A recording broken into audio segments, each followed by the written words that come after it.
Hello friends, कैसे हैं आप लोग। तो आज एंशिएंट हिस्ट्री की क्लास के अंतर्गत क्लास 8 हम लोग कंप्लीट करने वाले हैं, जिसके अंतर्गत हम लोग चर्चा करने वाले हैं हड़प्पा सभ्यता का उद्भव। तो अभी तक हम लोगों ने एक एक क्लास के माध्यम से पूरा का पूरा देखिए ब्रीफली हम लोग कंप्लीट सिलेबस करते चल रहे हैं। उसी तरीके से आज हड़प्पा सभ्यता के उद्भव के संदर्भ में हम लोग इन निम्न बिंदुओं पर चर्चा करेंगे, जैसे कि उनके जानकारी का स्रोत क्या है, काल निर्धारण किस तरीके से किया गया, क्या इतिहासकारों में काल निर्धारण को लेकर एक मत्ता है, उद्भव के संदर्भ में जो विभिन्न प्रकार के जो मत दिया गया कि हड़प्पा काल का उद्भव कैसे हुआ, कहाँ से लोग आए, इसके बारे में चर्चा करेंगे। और उसके तत्पश्चात विकास के संदर्भ में मत कि किस प्रकार से एक ग्रामीण सभ्यता होते हुए हड़प्पा काल एक नगरीकरण सभ्यता में कन्वर्ट हो गया।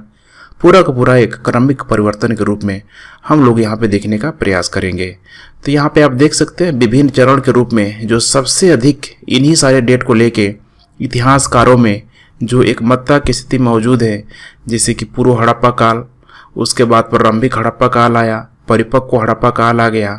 अब जैसे जैसे जैसे आप नीचे आ रहे हैं यहाँ तक ग्रामीण सभ्यता से नगरीकरण सभ्यता में आने लगा।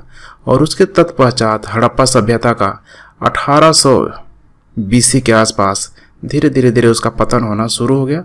और पतन होने के मतलब यही है कि पुनः यह ग्रामीण सभ्यता में आके कन्वर्ट हो गया। अब इन्हीं सारी चीज़ों को हम लोग ब्रीफली यहाँ पे एनालिसिस करने का प्रयास करेंगे। तो चलिए सबसे पहले हम लोग बात करते हैं यहाँ पे जानकारी के स्रोत की। अब देखिए जानकारी के स्रोत के अंतर्गत यह कांस्य युगीन सभ्यता, ताम्र पाषाणीन कालीन सभ्यता, कुल मिला के यहाँ पे दोनों ही संस्कृतियों का यहाँ पे जो समावेश हो रहा है, क्योंकि हड़प्पा काल तक आते आते तांबा और टीन का बहुतायत रूप में प्रयोग किया गया। और तांबा और टीन को अगर आप मिला देंगे तो यहाँ पे आप कांसा बना सकते हैं, इसीलिए यहाँ पे कांस्य युगीन सभ्यता बोला गया और तांबा का प्रयोग तो हो ही गया था। संदेश सभ्यता के लिए साधारणतः 3 नामों का यहाँ पे प्रयोग होता है, जैसे कि सिंधु घाटी सभ्यता, ठीक है, सिंधु घाटी सभ्यता, हड़प्पा सभ्यता। ध्यान रखिएगा ये तीनों नाम जो एक पार्टिकुलर जो क्षेत्र को जो रिप्रेजेंट कर रहे हैं, ये पूरा का पूरा इसी के अंतर्गत यहाँ पे समावेश हो जा रहा है। जैसे कि भारत के उत्तर पश्चिम इलाके का पूरा देखेंगे तो गुजरात से लेके लगभग पाकिस्तान के क्षेत्रों के तरफ पूरा, ठीक है, अफगानिस्तान की सीमाओं तक पूरा का पूरा ये क्षेत्र मौजूद है। हड़प्पा सभ्यता के पंजाब के प्रांत के मांटगोमरी जिले वर्तमान में वहाँ पर साहिवाल में स्थित है, जबकि मोहनजोदड़ो सिंध के लड़काने जिले में स्थित है। इसकी डिस्टेंस, ठीक है, कुछ दूरी पे है, लेकिन इतना भी दूर नहीं है। सिंधु घाटी सभ्यता प्रारंभ में पश्चिमी पंजाब के हड़प्पा एवं तत्पश्चात मोहनजोदड़ो की खोज तब हुई जब यह सोचा गया कि जब सभ्यता अनिवार्यतः सिंधु घाटी तक सीमित थी, अतः इसे सिंधु घाटी का नाम दिया गया। कहने का यहाँ पे सेंस है कि शुरू में जिस सिंधु घाटी सभ्यता का जिसे हम लोग वर्तमान में प्रेजेंट कर रहे हैं, पहले लगा कि यह एरिया बहुत सीमित है, एरिया सीमित है, लेकिन जैसे जैसे पुरातत्वविदों के द्वारा खुदाई करती गई इसका, ठीक है, जो एरिया है एक्सपेंड करते गया। और बहुत सारे जो नगरीकरण जो सभ्यता, जैसे कि आप कह सकते हैं हड़प्पा हो गया, हड़प्पा के अलावा लोथल हो गया, ऐसे ऐसे उसका क्षेत्र पूरी तरीके से एक्सपेंड करते गया, लेकिन तब तक उसका नाम सिंधु घाटी सभ्यता कर दिया गया। इसीलिए अधिकांश जगह इसी सिंधु घाटी सभ्यता का जिक्र मिलता है, क्योंकि सिंधु नदी के आसपास जो भी सप्त सिंधु प्रदेश का जो क्षेत्र है, उन्हीं सारे क्षेत्रों में इतनी शानदार जो संस्कृति वहाँ पे निवास कर रही थी। हड़प्पा संस्कृति पर भारतीय उपमहाद्वीप के पश्चिमोत्तर भाग में हुआ और इसका नाम हड़प्पा संस्कृति पर पड़ा, क्योंकि इसका पता सबसे पहले 1921 में पाकिस्तान के पश्चिमी प्रांत में स्थित हड़प्पा के आधुनिक स्थल में चला। तो वैसा माना जाता है कि 1921 में आप लोगों को ध्यान होगा पूरी तरीके से भारत एक अच्छा खासा उपनिवेश बन के तैयार था। तो जब अंग्रेजों के द्वारा यहाँ पे बहुत सारा जो पूरा स्थल कह सकते हैं आप, ठीक है, जब आर्कियोलॉजिक डिपार्टमेंट की स्थापना होने के बाद यहाँ पे जब उनको पता चला हड़प्पा में, चूँकि वहाँ पे बहुत सारे जो ईंटें थी, ध्यान रखिएगा, जो ट्रेन बनाने का उस समय काफ़ी अच्छा खासा रूप में काम चल रहा था, तो बहुत सारे लोग आसपास के क्षेत्रों से ईंटें जो है खोद खोद के निकाल चल रहे थे। इसी में अंग्रेज अधिकारियों को पता चला कि भाई ईंटें निकल कहाँ से रही है। फिर धीरे धीरे वहाँ पे खुदाई की गई और ये सब करवाने वाले भारत के ही ठीक एक लेजेंड पर्सन दयाराम साहनी के रूप में, जिनका नाम है आप लोगों को पता होगा, तो उनके नेतृत्व में सब किया गया। इसीलिए हड़प्पा सभ्यता की खोज दयाराम साहनी को कहा जाता है। इस परिपक्व हड़प्पा संस्कृति का केंद्र पंजाब और सिंध के मुख्यतः सिंध घाटी में पड़ता है।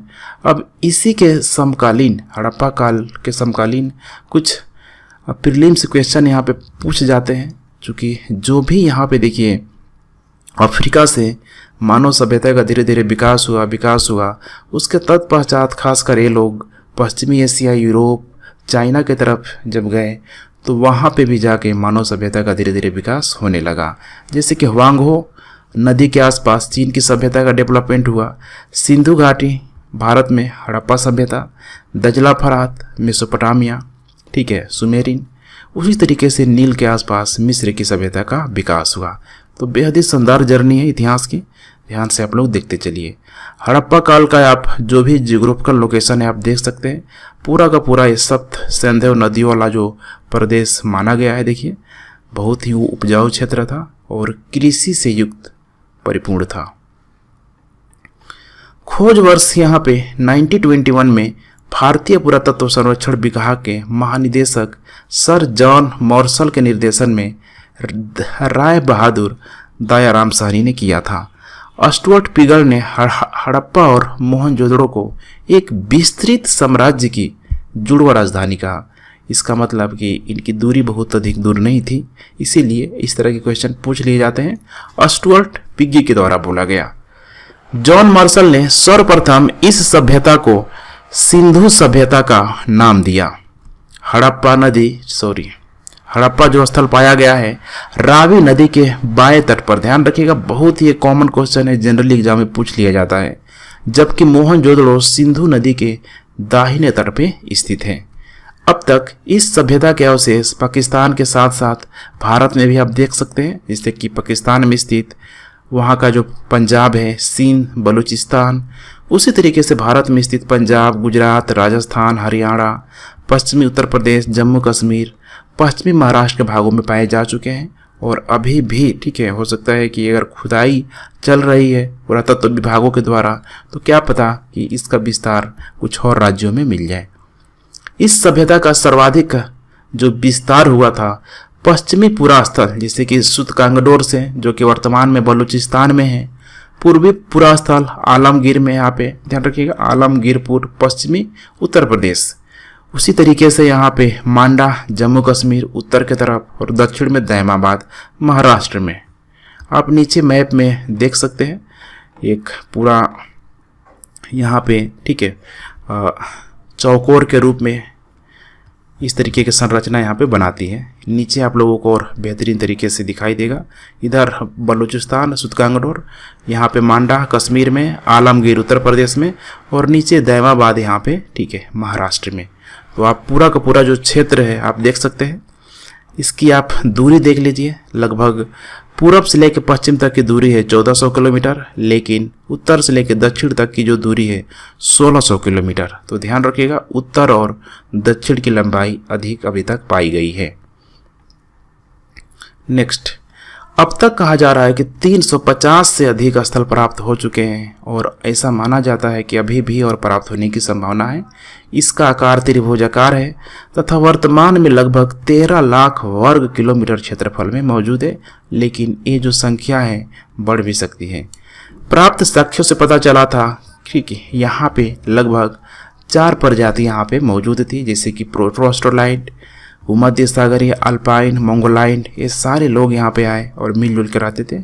जो भी यहाँ के हड्डी और शेष जो भी मिला हुआ है यहाँ पे। मोहनजोदड़ो के निवासी अधिकांशतः भूमध्य सागर थे, जो भूमध्य सागर की तरफ से आए हुए थे।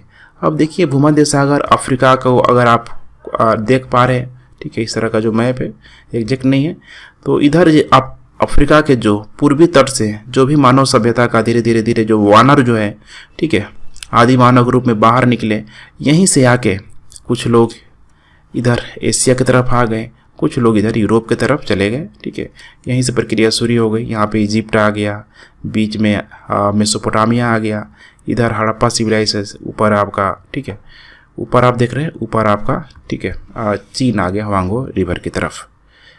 कुछ यहाँ पे विद्वान जो है, यहाँ पे जो सिंधु सभ्यता के निर्माताओं को लेकर बोले हैं, अलग अलग राय रखा गया है।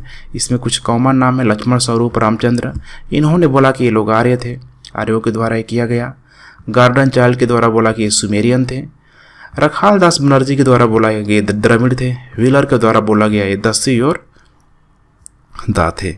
लेकिन बहुत अधिक एक मत्ता नहीं है, और इन चारों को कहीं न कहीं यहाँ पे डिसलेक्ट कर दिया जाता है, ठुकरा दिया जाता है इतिहासकारों के द्वारा। सिंधु घाटी के जिन नगरों की खुदाई की गई है उनमें निम्नलिखित वर्गों में वर्गीकृत किया जा सकता है, जैसे कि केंद्रीय नगर मिला हुआ है बहुत बड़ा, तटीय नगर और पत्तन के रूप में अन्य नगर और कस्बा भी यहाँ पे प्राप्त किया गया है। जैसे कि 3 जो केंद्रीय नगर थे उस समय के संदर्भ में देखें तो सबसे बड़ा सिटी के रूप में आप कह सकते हैं हड़प्पा, मोहनजोदड़ो और धौलावीरा।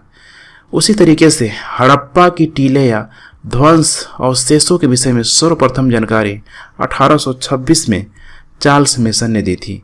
वर्ष 1926 में माधव स्वरूप वत्स ने तथा वर्ष 1946 में मार्टिन व्हीलर ने व्यापक स्तर पे इसका उत्खनन करवाया। ध्यान रखिएगा, आगे चल के ये उत्खनन को बढ़ाते गया और धीरे धीरे सिंधु सभ्यता, ठीक है, जो नाम कहीं न कहीं बाद में चल के आया। सबसे पहले हड़प्पा को बोला गया, फिर एक व्यापक नाम दे दिया गया सिंधु सभ्यता। अब नेक्स्ट यहाँ पे हड़प्पा सभ्यता के उदय के संदर्भ में अभी तक हम लोग देख चुके हैं जानकारी के स्रोत। दूसरा आप देखेंगे हम लोग काल निर्धारण इसका कैसे किया गया है। तो काल निर्धारण को लेके भी इतिहासकारों में बहुत अधिक मतभेदता यहाँ पे मौजूद है। यहाँ पे मैं, ठीक है, आप लोग यहाँ पे स्क्रीनशॉट ले लीजिए या पॉज करके एक बार देख लीजिए। जो भी यहाँ पे काल निर्धारण किया गया है, कितने बार पूछ लिया जाता है कि किस विद्वान के द्वारा हड़प्पा काल की तिथि को क्या निर्धारित की गई है, इसे आप देख लीजिए। ठीक है, काफ़ी लंबा चौड़ा है।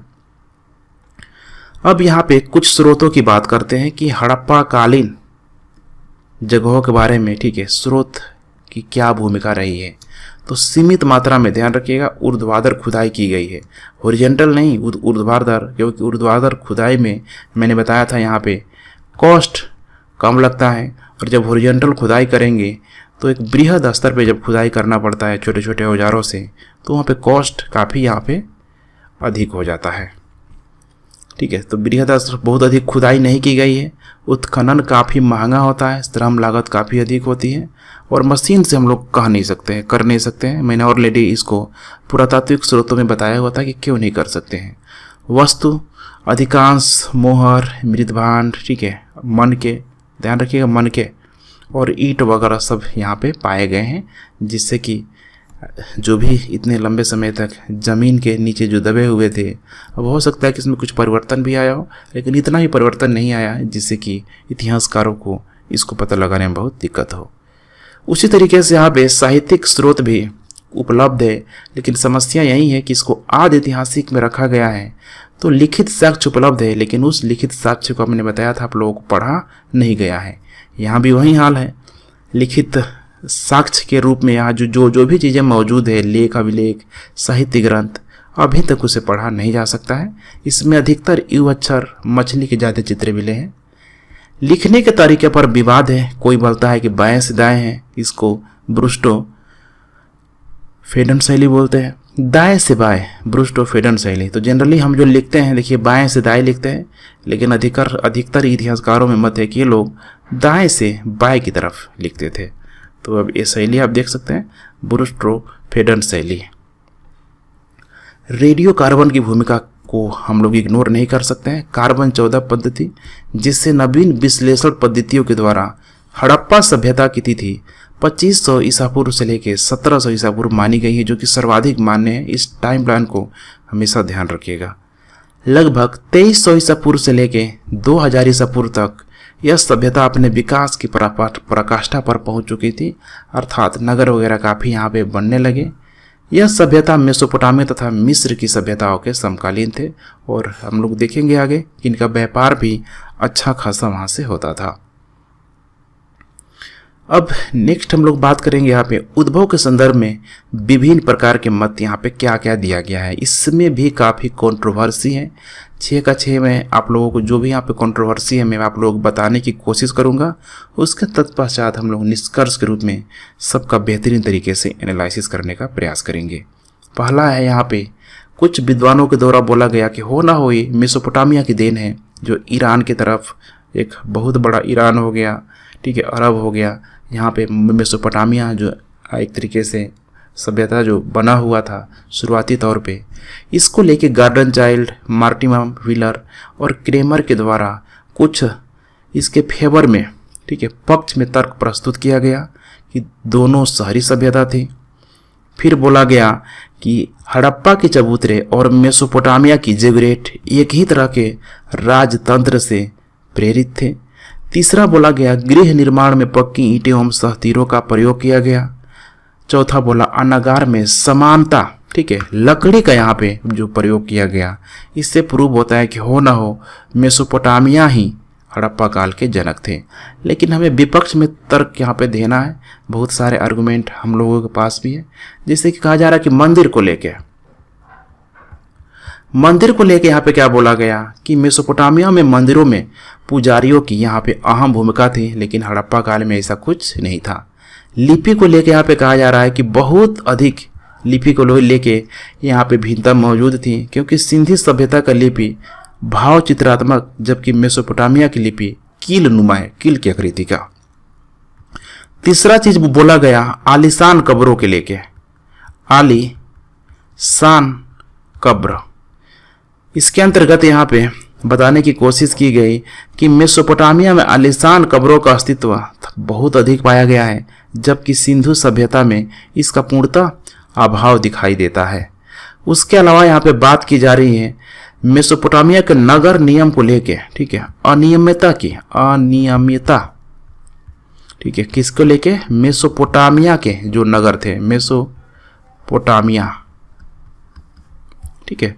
इसमें क्या बोला गया कि हड़प्पा काल में जैसे सबको पता है कि यहाँ की जो नगरें थी बेहद ही सिस्टमेटिक ढंग से सुनियोजित तरीके से यहाँ पे बनाई गई थी, लेकिन मेसोपोटामिया में ऐसा नहीं था। अगर मेसोपोटामिया वाला सपोज करिए कि अगर हड़प्पा काल के जनक होते तो सबसे पहले वे अपने यहाँ वो काम करेंगे, उसके तत्पश्चात वो काम दूसरा जगह करेंगे। खुद अपने ही यहाँ नहीं किए हैं तो दूसरी जगह कैसे कर सकते हैं। पकी हुई ईंटों का यहाँ पे, ठीक है, ईंट की यहाँ पे बात की जा रही है। पकी हुई ईंटों का प्रयोग जितनी बड़ी मात्रा में हड़प्पा वासियों ने किया उतना मेसोपोटामिया में नहीं किया गया। औजारों को लेके यहाँ पे वहीं बात किया जा रहा है कि औजार अधिक विकसित थे, जबकि हड़प्पा काल के जो औजार थे उतना डेवलप नहीं थे। कुल मिला के यहाँ पे हम लोग ये निष्कर्ष पहुँचे हुए हैं कि मेसोपोटामिया सभ्यता के विस्तार के रूप में, ठीक है, हम लोग हड़प्पा सभ्यता के विकास को देख सकते हैं। हो सकता है कि समकालीन था तो चल रहा होगा, लेकिन पूरी तरीके से मेसोपोटामिया वालों ने हड़प्पा काल को जन्म दिया ऐसा कहना गलत है। हम लोग इसको उपनिवेश के रूप में स्टेबलाइज नहीं कर सकते हैं, ठीक है। नेक्स्ट, द्रविड़ों द्वारा, अब यहाँ पे स्टेटमेंट दिया जा रहा है कि द्रविड़ों द्वारा होना हो किया गया। ध्यान रखिएगा, द्रविड़ पक्ष में इसके पीछे तर्क क्या दिया गया कि आर्यों के आगमन के पूर्व द्रविड़ सिंधु घाटी में निवास करते थे। ध्यान रखिएगा, सिंधु घाटी में निवास करते थे और लिंग और योनि पूजा होता था। नैवैज्ञानिक तत्वों के आधार पे इन्होंने इन लोगों के द्वारा मानने का प्रयास किया, ठीक है। लेकिन वहीं हम लोग इसके विपक्ष में अगर हम लोग तर्क दें तो थोड़ा सा यहाँ पे हमें ध्यान रखना है कि जो द्रविड़ों को भूमध्य सागर प्रजाति से संबंध माना गया है, हड़प्पा मोहनजोदड़ो से जो अस्थि पंजर पाए गए हैं उसमें भूमध्य सागरीय तत्व दिखाई देते हैं। तो यहाँ पे थोड़ा सा इंडिकेट करने की कोशिश किया गया, ठीक है। ये बातें कुछ पक्ष के रूप में आप, ठीक है, इसे आप देख सकते हैं। कुछ आर्गुमेंट यहाँ पे मैंने भी बोला था आपको विपक्ष के रूप में, अभी आप पक्ष के रूप में इसको देखने का प्रयास करिए, ठीक है। लिंग और योनि पूजा नैवैज्ञानिक तत्वों के आधार पे। उसी तरीके से यहाँ पे धार्मिक क्रियाकलाप को लेके इन लोगों ने समानता बताया, जैसे कि लिंग और योनि पूजा को लेके। लिपि को लेके बताया कि इन दोनों की लिपियों में काफ़ी अधिक समानता थी, लेकिन पूरा यहाँ पे जांच पड़ताल करने के बाद इतिहासकार इस नतीजे पे पहुँचे कि इस मत को स्वीकार करने में भी काफ़ी कठिनाई है। दोनों सभ्यताओं का स्वरूप मौलिक रूप में एक दूसरे से भिन्न था। सिंधु सभ्यता नगरीय थी जबकि द्रविड़ सभ्यता पूरी तरीके से ग्रामीण थी। इसीलिए यहाँ पे इस बात को पूरी तरीके से हम लोग एक्सेप्ट नहीं कर सकते हैं। तीसरा मत दिया गया आर्यों के द्वारा, बोला गया कि हो ना हो आर्य थे। इसके पक्ष में यहाँ पे कुछ तर्क दिया गया, जिसे कि निवास स्थान को लेके यहाँ पे पक्ष दिया गया कि आर्यों का जो आरंभिक जो प्रसार था पश्चिम के भारत के पश्चिम के क्षेत्रों में अधिक हुआ और यहीं पे सप्त सिंधु प्रदेश भी हुआ था। सिंधु सभ्यता का केंद्र भी सप्त सिंधु प्रदेश था। ये आर्गुमेंट दिया गया। दूसरा बोला गया कि ऋग्वेद में हरियुपिया शब्द का प्रयोग किया गया है, जिसकी पहचान विद्वान हड़प्पा से करते हैं। नदियों के लेके यहीं पे बात किया गया कि ऋग्वेद में इस क्षेत्र की प्रमुख नदियों का उल्लेख है। सिंधु सभ्यता के अनेक स्थल इन नदियों के किनारे हैं। घोड़े के चित्र को लेकर बताया गया है कि सिंधु सभ्यता के मुहरों में घोड़े का चित्र बना होता था, अर्थात जो आर्य लोग थे घोड़ा बहुत अधिक चलाते थे। लेकिन कुल मिला के यहाँ पे विपक्ष में कुछ तर्क यहाँ पे दिया गया। समय अंतराल को लेकर बोला गया कि सिंधु घाटी सभ्यता लगभग 2200 बीसी से लेके 2000 बीसी तक आर्यों का आगमन लाख प्रयास के बावजूद भी बोला गया कि 1500 बीसी के पहले इनको जब देखा ही नहीं गया तो फिर आर्य कैसे हो सकते हैं। खुद सोचिए कि आप वहाँ गए ही नहीं हैं, आप गए हैं वहाँ पे लेट से, ठीक है, और उसके पहले अगर घटनाएं घट गई है तो फिर अगर उस घटनाओं को आपसे जोड़ा जा रहा है तो इसका मतलब कि इलॉजिकल है, ठीक है, कोई इसमें तार्किक आधार नहीं है। उसी तरीके से बोला गया कि सिंधु घाटी सभ्यता एक शहरी सभ्यता थी, किंतु आर्य ऋग वैदिक काल में घुमंती जीवन जी रहे थे। ये भी बात सही है। सिंधु घाटी सभ्यता की लिपि पाई गई है, जबकि वैदिक काल में लिपि के अवशेषों का बहुत अधिक पता नहीं चलता है। वैदिक काल के प्रमुख देवता इंद्र को पुरंदर कहा गया, अर्थात नगरों को विनाशक। तो जब खुद इनका देवता इंद्र का पुरंदर नगरों का तोड़ने वाला है तो फिर हड़प्पा काल में नगर कैसे बन गए, ये भी एक समस्या है। तो कुल मिला के इनको भी लेके कंट्रोवर्सी यहाँ पे पूरी तरीके से ध्यान रखिएगा यहाँ पे मौजूद है। चौथा बोला गया सोथी, यही है बीकानेर राजस्थान संस्कृति से बोला गया, इनका निर्माण हुआ है। इसका सपोर्ट करने वाले काफ़ी फेमस नाम अमलानंद घोष, डीपी अग्रवाल जैसे लोगों ने किया। इसके पक्ष में क्या दिया गया, मृदभान को लेके कि हड़प्पा के कालीबंगा से मिला मृदभान सोथी संस्कृति से मिलता जुलता है। अब देखिए एक आधार पे, एक या दो आधार पे हम लोग इतने बड़ी संस्कृति को इतने छोटे क्षेत्र से हम लोग डेवलपमेंट का पूरी तरीके से आधार तैयार नहीं कर सकते हैं। तो इसको लेके अभी इतिहासकारों में, ठीक है, शोध का विषय है, ध्यान रखिएगा, शोध का विषय लोग रिसर्च कर रहे हैं कि ये सही है कि गलत है। 5वें नंबर पे है यहाँ पे ईरानी बलूची संस्कृति का क्रमिक विकास, ध्यान रखिएगा, ईरानी बलूची यहाँ से हुआ है। इसके पीछे जो तर्क दिया गया है इतिहासकारों का एक बहुत बड़ा वर्ग, ध्यान रखिएगा, जैसे कि फेयर सर्विस है, बीआर है, ठीक है, ऐसे इतिहासकारों के द्वारा ये तर्क दिया गया है कि सिंधु घाटी सभ्यता को उदय को ईरानी बलूची संस्कृति के क्रमिक विकास का परिणाम मानते हैं। इस क्रमिक विकास की प्रक्रिया में कृषि अवशेषों की प्रमुख भूमिका रही है। उसी प्रकार से अगर इसका हम लोग विश्लेषण करें, विश्लेषण करने पे पता चलता है कि भारतीय उपमहाद्वीप विभाग के लोगों की शिकारी, पशुपालन, घुमंतु के रूप में, ठीक है, पशुपालन घुमंतु के रूप में जो घूम रहे थे, कृषि पशुपालन, स्थिर ग्रामीण जीवन से नगरीय जीवन उन्नत शैली के क्रमिक विकास का प्रमाण मिलता है। लेकिन ईरानी बलूची क्षेत्र जो था उस समय ग्रामीण क्षेत्र था, ध्यान रखिएगा, ग्रामीण क्षेत्र था। तो खुद अगर कोई ग्रामीण क्षेत्र है तो कोई अपने आप को शहरीकरण कैसे दिखा सकता है। यही समस्या यहाँ पे आ गई कि ईरानी बलूची क्षेत्र में अमरी, कोटदीजी, कालीबंगा तथा मेहरगढ़ जैसी बस्तियां थी जिनसे आपस में हो सकता है कि संपर्क होगा। इन्हीं के क्रमिक विकास से सिंधु घाटी सभ्यता का उद्भव हुआ और इन बस्तियों के अंतिम चरण में शहरी तत्व के विभिन्न लक्षण दिखाई देने लगे।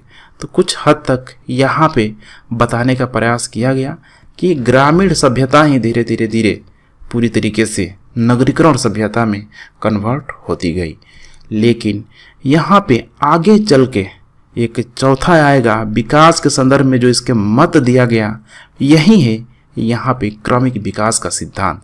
तो ध्यान रखिएगा 5वें नंबर पे क्रमिक विकास का सिद्धांत।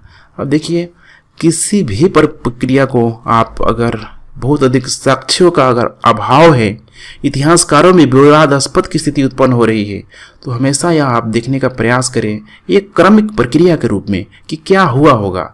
सपोज करिए कि अभी आप एनसीआर में हैं, तो क्या एनसीआर अचानक डेवलप हो गया? ऐसा नहीं है, बहुत पहले से प्रक्रिया चल रही थी। देखिए पहले बिहार में राजगिरी हो गया, पाटलिपुत्रा हो गया, नालंदा जैसे क्षेत्र कितना फेमस थे। धीरे धीरे धीरे धीरे धीरे आते आते यहाँ पे लगभग पूर्व मध्यकाल तक कन्नौज का इम्पोर्टेंस कितना हो गया, और धीरे धीरे मध्यकाल तक आते आते दिल्ली का महत्व कितना बढ़ गया, और अभी दिल्ली का महत्व कितना है, भारत की राजधानी के रूप में मौजूद है, तो हमें बताने की ज़रूरत नहीं है। तो क्या है, अब दिल्ली का जो डेवलपमेंट हुआ अचानक हो गया? ऐसा नहीं है। इसीलिए इतनी बड़ी सभ्यता का अगर विकास हो रहा है, इतना बड़ा अगर नगरीकरण सामाजिक व्यवस्था का विकास हो रहा है, इतना सिस्टमेटिक नगर समाज, ठीक है, इसके अलावा आर्थिक क्रियाएं, व्यापार, धार्मिक, ये सारी जो चीज़ें अगर हो रही हैं यहाँ पे, तो हमें क्रमिक सिद्धांत के रूप में देखने की ज़रूरत है, ना कि किसी को, ठीक है, किसी सभ्यता से कॉपी करने की ज़रूरत है। तो आप देख सकते हैं क्रमिक सिद्धांत के रूप में प्रथम चरण में, ठीक है, यह स्टेज था। अब प्रथम चरण में यह स्टेज होने के बाद, ठीक है, काफ़ी पीछे ले गया है द्वितीय चरण, तृतीय चरण और चतुर्थ चरण। ये जो तृतीय चरण था इसमें विकास काफ़ी हुआ, नगर बसने लगे, और चतुर्थ चरण तक आते आते पुनः यह गाँव में अर्थात इसका पतन हो गया। तो देखिए विकास का क्रम कैसे होता है। धीरे धीरे पहले कृषि प्रधान सभ्यता में, चाहे आप किसी भी डेवलपमेंट आज के समय में जो डेवलप कंट्री है उसे आप देख लीजिए, पहले सबसे पहले उसने प्राथमिक क्रियाओं को किया होगा, प्राथमिक, द्वितीयक, तृतीयक, इस तरीके के क्रियाकलाप को करते हुए वो विकास के रास्ते पे आता है। ठीक वैसे ही यहाँ भी अगर बात किया जाए तो उस समय कृषि प्रधान सभ्यता हुई, धीरे धीरे धीरे अधिशेष बचने लगा, सारे लोगों का पेट भरने लगा। अधिशेष बचेगा तो क्या होगा, गैर कृषि कर्मों को, बाकी के जो फालतू जो लोग थे कृषि में लगे हुए थे, अब उनको अन्य काम करने का मौका मिलेगा। अर्थात उस समय शिल्पी था, जैसे कि ठीक है बैलगाड़ी बनाना हो गया, इसके अलावा चक्कों का निर्माण करना, मनकों का निर्माण करना, ठीक है, बहुत सारे जो मिले हुए हैं, मिरर तक मिले हैं, मिरर हो गया, लिपस्टिक हो गया, ठीक है, बहुत सारे साक्ष्य मिले हैं। अब ये सारी जब चीज़ें हुई तो गैर कृषि और कृषि के बीच धीरे धीरे धीरे एक वस्तु विनिमय प्रणाली शुरू हो जाएगा, जिसके वजह से व्यापारिक गतिविधियां शुरू हो जाएगी। और जब व्यापार शुरू होगा तो नगरीकरण व्यवस्था पूरी तरीके से सामने आ जाएगी। तो कुल मिला के इसको लेके इतिहासकारों में एक मत्ता की स्थिति मौजूद है। आइए देखते हैं क्या है यहाँ पे विकास के संदर्भ में मत। क्रमिक विकास का सिद्धांत का हम लोग बात करें तो इसमें बोला गया कि स्थान बलूची कृषक ग्रामीण संस्कृति से हड़प्पा का विकास हुआ। इसके मत प्रतिपादन करने वाले काफ़ी इम्पोर्टेंट, जैसे कि फेयर सर्वी, जो तभी मैंने नाम लिया था, रोमिला थापर का नाम जुड़ जाता है, जो काफ़ी इम्पोर्टेंट इतिहासकार है। उन्होंने बताया कि हड़प्पा सभ्यता का उद्भव और विकास एक दीर्घकालिक प्रक्रिया का परिणाम है। अभी तक जो हम लोग शॉर्टकट में लगा रहे हैं, शॉर्टकट में कि भाई यहाँ से वहाँ से, ऐसा कुछ भी नहीं है। बलूचिस्तान, गुजरात, राजस्थान में हुए उत्खनन के आधार पर यह सिद्ध करने का प्रयास किया कि हड़प्पा सभ्यता का क्रमिक विकास हुआ है। इन्हीं ग्रामीण संस्कृतियों का विकास का रूप हड़प्पा सभ्यता के नागरिक चरण में दिखाई देता है, जिसको हम लोग कई सारे भागों में बांट सकते हैं। तो जनरली देखा था हमने 4 चरण में। प्रथम चरण में बोला गया कि यह पूर्व हड़प्पा काल था। हड़प्पा काल से पहले की स्थिति में प्रमुख क्षेत्र है यहाँ पे मेहरगढ़, कीलगुल, मोहम्मद और रंगगुंडई। यहाँ पे क्या हुआ तो सीमित कृषि प्रारंभ होना शुरू हो गया। ध्यान रखिएगा, सीमित कृषि। फिर गेहूं, जौ, कपास फसलों का उत्पादन किया जाने लगा। हस्त निर्मित मृदभान का निर्माण हुआ और अस्थायी गांव बसने लगे। द्वितीय चरण तक आते आते जिसको प्रारंभिक हड़प्पा काल माना गया शुरू हो गया। यहाँ से 3500 BC से लेकर 2600 BC तक प्रमुख क्षेत्र आमरी, कोटदीजी, कालीबंगा और गणेश्वर क्षेत्र धीरे धीरे बढ़ रहा है। अधिक लोग कृषि कर रहे हैं। यहाँ पे सर्वाधिक गांव अस्तित्व में आ गया। खेती में तकनीक का प्रयोग किया जाने लगा। और उस समय का तकनीक को लेके मत समझिए कि आज के समय में जैसे ट्रैक्टर है, ठीक है, और भी बहुत सारे जो एग्रीकल्चर जो इंस्ट्रूमेंट है वैसा। उस समय देखिए लकड़ी का हल का प्रयोग शुरू हो गया, फलता उत्पादन बढ़ा और अन्नगार बढ़ने लगे। इस क्रम में शिल्पों के निर्माण को प्रोत्साहन मिला। इसमें अब जो भी वस्त्र बनाया जाने लगा, हाथी दांत की सामग्री, मृदभान, सारे के सारे शिल्प के अंतर्गत ही आते हैं। इस क्रम में लिपि का विकास का भी आधार तैयार हो गया। तृतीय चरण आते आते बोला गया कि अब इतना सारा चीज हो गया, शिल्पी आ गए तो डेवलपमेंट बहुत अधिक होगा। इसे परिपक्व हड़प्पा काल बोल दिया गया, 2600 BC से लेके 1800 BC तक। इसमें प्रमुख क्षेत्र हड़प्पा, मोहनजोदड़ो, ठीक है, और लोथल था। इसमें व्यापारिक केंद्र सामने आ गए, उत्पादन केंद्र आ गए, धीरे धीरे व्यापार होने लगा, ठीक है, मेसोपोटामिया से हो गया, इजिप्ट से होने लगा, ऐसा माना गया है। बंदरगाह नगर के रूप में नगरों का विकास हुआ। सुनियोजित सिस्टमेटिक नगर बसने लगे। ईंट निर्माण प्रणाली और लिपि की आवश्यकता सामने आई। साथ ही व्यापारिक सामग्री में विभिन्नता आई और अब दुरुस्त व्यापार होने लगा। इसी क्रम में मिस्र, मेसोपोटामिया आदि से व्यापारिक संबंध भी कायम हुआ और इसके जो एविडेंस के रूप में बहुत सारे जो मुहरे हैं वो प्राप्त होती है, जिससे कि पता चलता है कि हो ना हो समुद्र पार व्यापार होता होगा। चतुर्थ चरण यहाँ पे हम लोग देखेंगे हड़प्पा सभ्यता। अब एक डेवलपमेंट के बाद इकोनॉमिक्स का कॉन्सेप्ट है, ठीक है, कि अगर एक्स एक्सिस है, वाई एक्सिस है, तो अगर विकास कितना भी तेज हो आप सीधा क्यों ना कर दीजिए, लेकिन एक पीक स्टेज पे जाने के बाद उसका, ठीक है, डिक्लाइन अनिवार्य हो जाता है, गिरता ही गिरता है। तो ऐसा माना जाता है कि हड़प्पा उस समय के संदर्भ में विकास को लेके पीक स्टेज पर पहुंच चुका था और धीरे धीरे उसका पतन होने लगा, डिक्लाइन होने लगा। अब इन डिक्लाइन होने के कारणों को लेके आगे हम लोग देखेंगे कि अलग अलग इसके में भी मतभेद है। कोई बोलता है कि भूकंप आ गया, कोई बोलता है कि पर्यावरणीय, ठीक है, परिवर्तन हो गया, अलग अलग बाढ़ को लेके, ठीक है, बहुत सारे मत यहाँ पे दिए जाते हैं। लेकिन कुल मिला के अब जो नगरीकरण था, नगर नहीं था। सपोज करिए पहले दिल्ली शुरू में एक गांव ही होगा, कृषि एग्रीकल्चर वाला इलाका होगा, पुनः अब दिल्ली एक तरीके से भारत की राजधानी हो गया। क्या पता आगे रहे ही, इसका हो सकता है कि डिक्लाइन हो जाए। इसी संदर्भ में यहाँ बताने की कोशिश किया जा रहा है, जो पूरी तरीके से लॉजिकल है, कि हड़प्पा सभ्यता का 1800 BC के बाद से धीरे धीरे डिक्लाइन होना शुरू गया। इसके लक्षण मिले हैं पंजाब, गुजरात और चनहुदड़ों में। इस चरण में विभिन्न प्राकृतिक एवं कृषि उत्पादन में कमी आ गई। निर्माण व्यापार अवरुद्ध हुआ। उद्योग भवन निर्माण प्रक्रिया में गिरावट आई। लोग नगरों से ग्रामीण क्षेत्रों की ओर पलायन करने लगे। एक बार पुनः सभ्यता ग्रामीण चरण में प्रवेश कर गई, अर्थात जिस ग्रामीण सभ्यता की वजह से नगरीकरण सभ्यता का विकास हुआ था, उस नगरीकरण सभ्यता का पतन होने के पश्चात पुनः ये वहीं आ गया। ग्रामीण चरण के कारण चनहुदड़ों में बोला गया कि झुककर झाकर संस्कृति शुरू हो गई। पंजाब में बोला गया 12 संस्कृति आ गया। गुजरात में बोला गया लाल चमकदार मृदभांड संस्कृति यहाँ पे आ गया। तो कुल मिला के देखिए यही था हड़प्पा काल के उद्भव से संबंधित बहुत सारी बातें। अब यह निष्कर्ष जो काफ़ी इम्पोर्टेंट है, पूरा का पूरा जो हम लोगों ने टॉपिक को आज कवर किया, उसके संदर्भ में अगर देखें तो उपरयुक्त विवरणों से यह स्पष्ट हो जाता है कि हड़प्पा सभ्यता का उद्भव एवं विकास एक पेचीदा और बहुत ही एक विवादास्पद पहलू है। फिर भी उपलब्ध साक्ष्यों के आधार पर हम इस निष्कर्ष की ओर बढ़ सकते हैं कि द्रविड़ों और आर्यों को सिंधु सभ्यता का जनक बिल्कुल नहीं माना जा सकता है। मेसोपोटामिया और हड़प्पा की सभ्यताएं समकालीन एवं, ठीक है, नगरीकरण थी, लेकिन फिर भी दोनों सभ्यताओं के संपर्क का प्रमाण कहा जा रहा है कि व्यापारिक एवं सांस्कृतिक संबंधों को इंगित करता है। दोनों सभ्यताओं में महत्वपूर्ण अंतर भी थे, जिनके आधार पर यह नहीं कहा जा सकता कि मेसोपोटामिया के प्रभाव के कारण ही सिंधु सभ्यता का उदय एवं विकास हुआ। वस्तुतः यह सोचने वाली बात है कि हड़प्पा सभ्यता के उद्भव को एक प्रक्रिया के रूप में देखे जाने की जरूरत है, न कि घटना के रूप में। हड़प्पा संस्कृति का क्रमिक विकास हुआ है।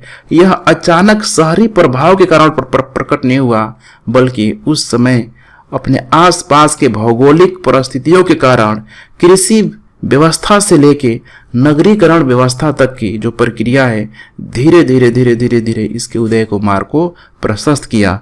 इसमें सिंधु एवं उसकी सहायक नदियों का यहाँ पे काफी योगदान था, जिसने कृषि अधिशेष को पैदा करके एक बेहतरीन सभ्यता का निर्माण यहाँ पे बनाया। समझने की बात यही है कि किसी भी सभ्यता के उद्भव का श्रेय उसके निर्माताओं के निजी प्रतिभा तथा उसके विशिष्ट चिंतन को दिया जाता है। इस दृष्टि से प्राक हड़प्पा कालीन संस्कृति एवं वहां के निवासियों ने उन्नत और विकसित हड़प्पा सभ्यता के विकास का मार्ग प्रशस्त कर दिया। इसीलिए हमें इसे जब भी देखेंगे, यहाँ पे एग्जाम में आप एनालिसिस करेंगे तो ध्यान रखिएगा, क्रमिक विकास को ध्यान में रख के ही आप इसे पूरा करेंगे। तो ठीक है फ्रेंड्स, उम्मीद है आप लोगों को हड़प्पा सभ्यता के उद्भव को लेके अब बहुत अधिक कन्फ्यूजन नहीं होगा। चलिए अगले क्लास मिलते हैं हम लोग जल्द से जल्द। Thanks for watching and God bless you.